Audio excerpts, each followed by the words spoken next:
We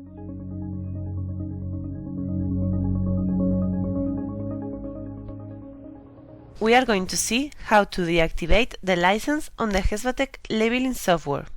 There are two ways to perform it. The most convenient option is using the GESVATEC labeling software. First of all, you need to run the labeling software and, in the main screen, click on the menu Help Activation Wizard and choose the option Deactivate GESVATEC. Once the license is deactivated successfully, a confirmation message will be shown.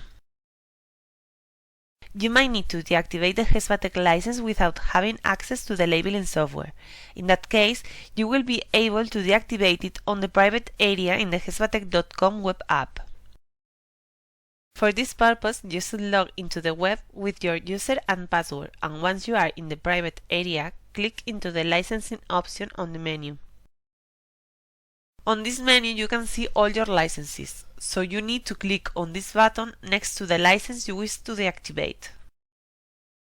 After this, the current license will be disabled and a new license will be generated, which is the one you can activate on the new computer.